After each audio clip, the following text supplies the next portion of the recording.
എല്ലാവർക്കും നമസ്കാരം. എല്ലാവർക്കും ഒരു സംശയമുണ്ട്, ഇത് ALP എങ്ങനെ നോക്കും, എങ്ങനെയാണ് ഇത് കണ്ടുപിടിക്കുന്നത്, ലഗ്നം ALP ലഗ്നം എവിടെ എത്തിയെന്ന് എങ്ങനെ നോക്കും. അപ്പോൾ അതിനുള്ളൊരു ഐഡിയ ആണ് ഇപ്പോൾ ഞാൻ പറഞ്ഞു തരാൻ പോകുന്നത്. ഓക്കെ, നിങ്ങൾക്ക് പ്ലേ സ്റ്റോറിൽ പോയി കഴിഞ്ഞാൽ ഫ്രീ ആയിട്ട് ആപ്ലിക്കേഷൻ കിട്ടും. അതായത് നിങ്ങളുടെ ALP നോക്കാൻ വേണ്ടി ഒരു ആപ്ലിക്കേഷൻ ALP തമിഴ് ആസ്ട്രോളജി എന്ന് അടിച്ചു കഴിഞ്ഞാൽ നിങ്ങൾക്ക് ആപ്ലിക്കേഷൻ ഡൗൺലോഡ് ചെയ്യാം. ഓക്കെ, അതിനുശേഷം നിങ്ങളതിൽ വരുമ്പോൾ ഈ മുൻഗണന എന്ന് എഴുതിയിരിക്കുന്ന ഇവിടെ അടിച്ചു കഴിഞ്ഞാൽ നിങ്ങൾക്ക് നിങ്ങളെ ഭാഷ മാറ്റി കൊടുക്കാം. നിങ്ങളെ സ്ഥലം ഇവിടെ അടിച്ചു കൊടുക്കുക.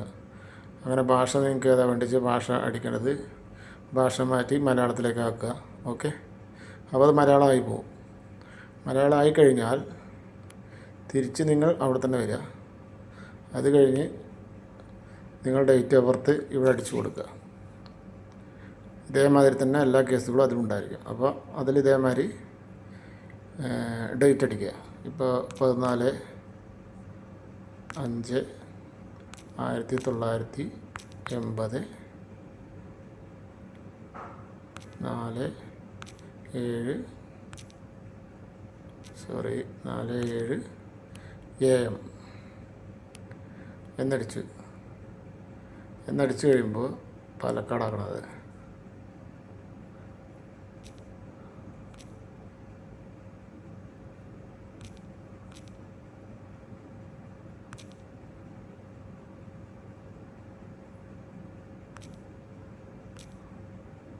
പാലക്കാട് ഡിസ്ട്രിക്ട് ഷൊർണൂർ അടിച്ചു കഴിയുമ്പോൾ ഇതിങ്ങനെ വന്നു.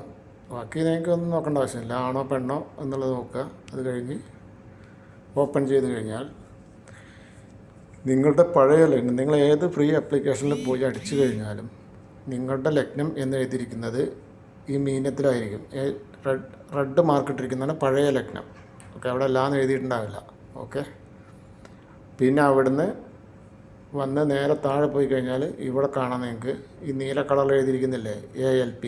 ആ നീല കളർ നോക്കണ്ട, അതൊക്കെ വേറെയാണ്. അപ്പോൾ എല്ലാ ജാതകത്തിലും നീല കളറൊന്നും ഉണ്ടാവില്ല, ചില കളർ മാറി മാറി കിടക്കുന്നുണ്ടാവും. ഓക്കെ, അപ്പോൾ ഈ ALP എന്ന് എഴുതി കാണും, അതാണ് നിങ്ങൾ. അപ്പോൾ അത് നോക്കിയിട്ട് നിങ്ങൾ നോക്കുമ്പോൾ മേലെ എഴുതിയിട്ടുണ്ട് ഏത് നക്ഷത്രത്തിലാണ് നിൽക്കുന്നത്. അപ്പോൾ ചിങ്ങത്തിലെ പൂരം നക്ഷത്രം സ്റ്റാർ 1-ാം പാതയിലാണ് നിൽക്കുന്നത്. ഓക്കെ, ഇവിടുന്നാണ് നിങ്ങൾ കണക്കൂട്ടാവും. ഇത് നിങ്ങൾ ജനിച്ചു 1 കഴിഞ്ഞു 2 കഴിഞ്ഞു 3 കഴിഞ്ഞു 4 കഴിഞ്ഞു 5 കഴിഞ്ഞു 6 കഴിഞ്ഞ് 6ലാണ് വന്ന് നിൽക്കുന്നത്. അപ്പോൾ അതിൻ്റെ 12-ലുണ്ടായിരുന്ന കേതു ഇപ്പോൾ എത്രയിലായി? 7-ലായി. ഓക്കെ, ഈ പറഞ്ഞ 2-ാം ആധിപത്യം ഉണ്ടായിരുന്ന സൂര്യനും ചന്ദ്രനും എത്രയിലായി? 9-ലായി. അങ്ങനെ എല്ലാ മാറ്റങ്ങളും വന്നുകൊണ്ടിരിക്കും. നിങ്ങളിങ്ങനെ ഈ കാലചക്രത്തിൻ്റെ ഉള്ളിലൂടെ മൂവ് ആയിക്കൊണ്ടിരിക്കുകയാണ്. ഇവിടെ വെച്ച് നിങ്ങളുടെ ഫലം നോക്കിയാലാണ് നിങ്ങൾക്ക് കറക്റ്റായിട്ട് അക്യൂറായിട്ട് നിങ്ങൾക്ക് പിടിക്കാൻ കഴിയുള്ളൂ. ഓക്കെ, ഇനി നമുക്ക് ട്രഡീഷണൽ ആസ്ട്രോളജിയിലേക്ക് പോകാം. അവിടെ ചെന്ന് കഴിഞ്ഞാൽ അവിടെ ഉള്ളതാണ് നോക്കുന്നതാണ് ദശ. ഈ ദശ രാഹുദശയിലെ ചന്ദ്ര അപഹാരം. ഓക്കെ, ഇത് വരുമ്പോഴും നമുക്കെന്ത് ചെയ്യാൻ പറ്റും? രാഹു എവിടെ ഇരിക്കുന്നു? ഇപ്പം ലഗ്നത്തിലാണ് രാഹു. ലഗ്നത്തിൽ രാഹു ഇരിക്കുന്നുണ്ട്. ചന്ദ്രൻ്റെ അപഹാരം, ചന്ദ്രൻ 9-ലാണ്. അപ്പോൾ അത് ജ്യോതിഷം നോക്കാൻ അറിയുന്നവർക്കറിയാം.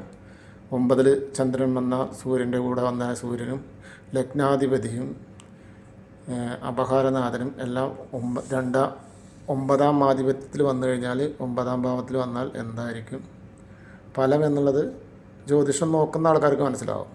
ഓക്കെ, 11-ാം ഭാവത്തിലായിരിക്കും ശുക്രൻ വന്നിരിക്കുന്നത്. 4-ാം ഭാവത്തിലുള്ള ശുക്രൻ 11-ാം ഭാവത്തിലായി.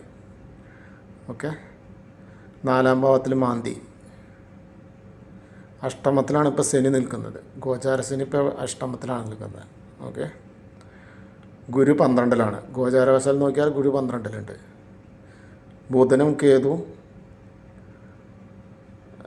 സൂര്യനും ചിങ്ങത്തിൽ തന്നെ ഉണ്ട്. അപ്പോൾ അതിൻ്റേതായിട്ടുള്ള ബുദ്ധിമുട്ടുകൾ കാര്യങ്ങളൊക്കെ ഉണ്ടാവും. ഓക്കെ, ഈ ജാതകന്. അപ്പോൾ അങ്ങനെയാണ് നോക്കുന്നത്. നിങ്ങളെല്ലാവരും ആപ്ലിക്കേഷൻ ഡൗൺലോഡ് ചെയ്യുക. പിന്നെ ഇതിനെക്കുറിച്ച് നിങ്ങൾക്ക് ചോദിക്കണമെന്നുണ്ടെങ്കിൽ ആപ്ലിക്കേഷൻ നിങ്ങളുടെ കയ്യിലുണ്ടെങ്കിൽ മാത്രമാണ് അതിനോട് ചോദ്യം ചോദിക്കാൻ കഴിയുള്ളൂ. കാരണം നിങ്ങളുടെ ALP ലഗ്നം എവിടെയാണ് നിൽക്കുന്നത് എന്ന് പറഞ്ഞു കഴിഞ്ഞാൽ മാത്രമേ എനിക്ക് നിങ്ങളോട് അതിനുള്ള ഫലം പറഞ്ഞു തരാൻ കഴിയുള്ളൂ. ഓക്കെ.